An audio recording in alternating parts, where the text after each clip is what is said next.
جی السلام علیکم سر۔ وعلیکم السلام ورحمۃ اللہ وبرکاتہ۔ بہت شکریہ جی سر۔ پہلے تو مذاکرات کے حوالے سے بہت ساری خبریں نیشنل میڈیا ہو سوشل میڈیا ہو جاری ہیں کہ مذاکرات کامیاب ہو چکے ہیں، آپ کے جو مطالبات ہیں ان کو مان لیا گیا ہے۔ اس میں کتنی سچائی ہے کہ جو آپ کے مطالبات ہیں ان کو مان لیا گیا ہے؟ کل اسحاق ڈار صاحب کی جو پریس کانفرنس تھی انہوں نے کہا کہ پیٹرول کی قیمتیں کسی صورت کم نہیں ہوگی، حقیقت کیا ہے سر؟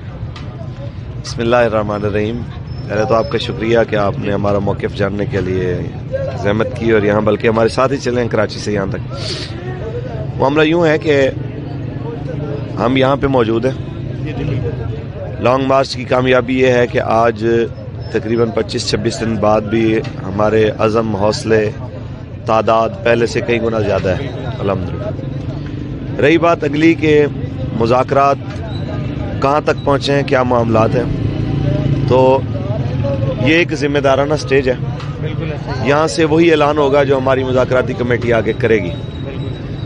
تو جس صورتحال کا کنفرم میں آپ کو بتا پاؤں وہ یہی ہے کہ کئی چیزوں کے اوپر اتفاق ہو چکا ہے، تو جو چیزیں رہ گئی ہیں ان کے اوپر ابھی بھی مذاکرات چل رہے ہیں۔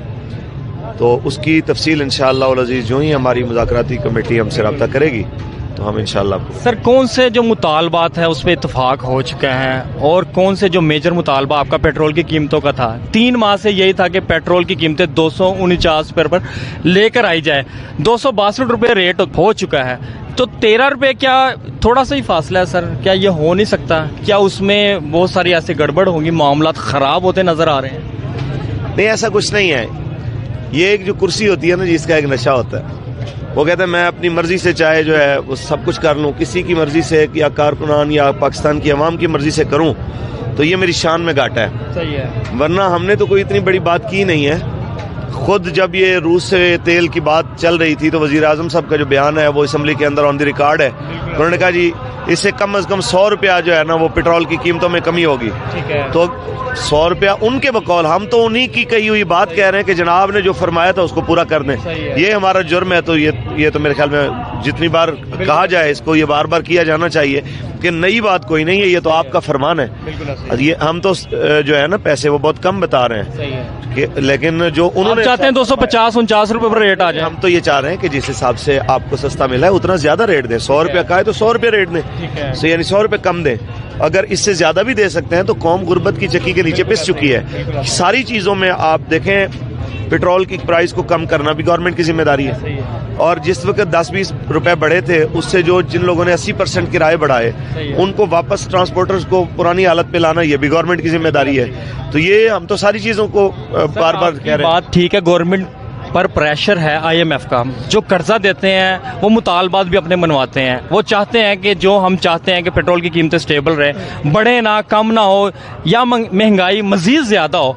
پریشر تو ہے حکومت پاکستان پر، تو آپ کیا سمجھتے ہیں کہ آپ ان کے ساتھ ان معاملات پر بھی اتفاق کر رہے ہیں؟ آپ بھی سوچ رہے ہیں، سمجھ رہے ہیں؟ کیونکہ جو محبت کا بیان آپ کے سٹیج سے جا رہا ہے وہ ہم نے کراچی سے ہی دیکھا ہے کہ ایک پتہ تک نہیں توڑا گیا، اور پورا ہم نے یہ احتجاج آج سرائے عالمگیر کا دوسرا دن ہے، یہاں پہ پہنچ چکا ہے۔ بتائیے گا کہ کیا آپ ان کے ساتھ ان معاملات پر اتفاق کر رہے ہیں؟ دیکھیں جی، اگر وہ واقعتاً سنجیدہ ہے کسی بھی معاملے میں تو آپ اس کے بے شمار حل نکال سکتے ہیں۔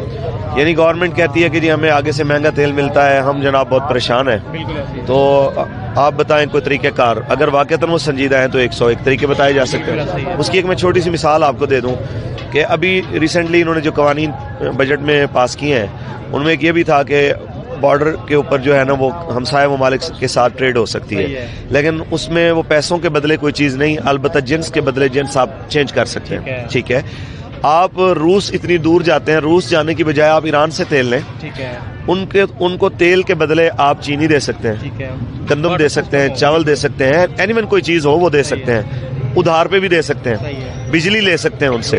ایسی بہت ساری چیزیں ہیں کہ جو آپ ان کو دے کے قوم کو بہت زیادہ ریلیف دے سکتے ہیں۔ یعنی آپ قوم کو اگر 40-42 روپے پر یونٹ دے رہے ہیں، وہاں سے آپ کو 4-5 روپے اگر بجلی پر یونٹ ملتی ہے تو آپ سوچیں قوم کو کتنا ریلیف مل سکتا ہے۔ لیکن ایک بندے کی نیت ہی اگر اس طرف نہ ہو تو آپ اس کو کیا کر لیں گے؟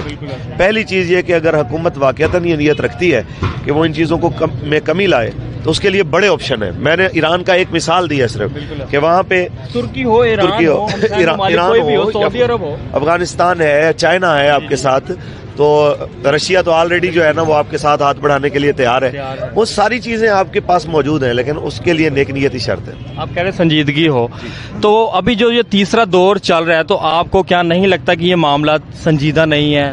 یہ جو آپ کے مذاکرات ہیں یہ سنجیدہ مذاکرات نہیں ہو رہے، اور جو آپ کے باقی مطالبات ہیں وہ مان لیے گئے ہیں. سوشل میڈیا سے پابندی ہٹ چکی ہے. توہین رسالت کا جو معاملہ تھا، ہماری بہن عافیہ صدیقی کا جو معاملہ تھا، وہ انہوں نے مان لیا ہے کہ یہ معاملات کے ساتھ آپ کے ساتھ اتفاق کرتے ہیں، اور آپ کے مطالبات بھی مان لیے گئے ہیں. آپ کیا سمجھتے ہیں کہ صرف ایک ہی مطالبہ ہے پیٹرول کی قیمتوں کا اب رہ گیا ہے؟ دیکھیں، اس حوالے سے تمام چیزیں جو آپ ارشاد فرما رہے ہیں کہ مذاکرات کامیاب ہو رہے ہیں یا نہیں ہو رہے، یا سنجیدہ ہیں یا غیر سنجیدہ ہیں، ان کی سنجیدگی اور غیر سنجیدگی کا فیصلہ جو ہے وہ مذاکراتی ٹیم کے باہر آ کے جو اپنی سٹیٹمنٹ دیں گے اس کے بعد دیا جا سکتا ہے. سر دست جتنا انہوں نے ہمیں بتایا ہے تو اتنا ہی ہم نے آپ تک پہنچا دیا ہے. وہی باتیں ہیں جو آپ تک آلریڈی پہنچ چکی. یعنی آپ بتا رہے ہیں کہ انٹرویو کے دوران بھی مذاکرات ابھی چل رہے ہیں ڈاکٹر شفیق امینی صاحب کی قیادت میں. سر جہلم کے پل کی بات کر لیتے ہیں. چاہے پچھلا لانگ مارچ ہو، جہلم پل جو ہے وہ ہائی لائٹ ہوا تھا، اور کنٹینر جو ہے ویلڈ کر دیے گئے تھے، مٹی بھر دی گئی تھی. اسی طرح اب کیا سمجھتے ہیں کہ جہلم پل پر کیا ہوگا اگر مذاکرات اللہ نہ کرے ناکام ہوتے ہیں؟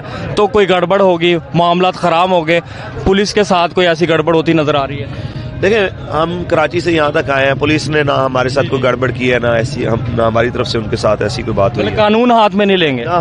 دیکھیں، پہلی بات، ہم نے پہلے بھی کبھی قانون کو ہاتھ میں نہیں لیا.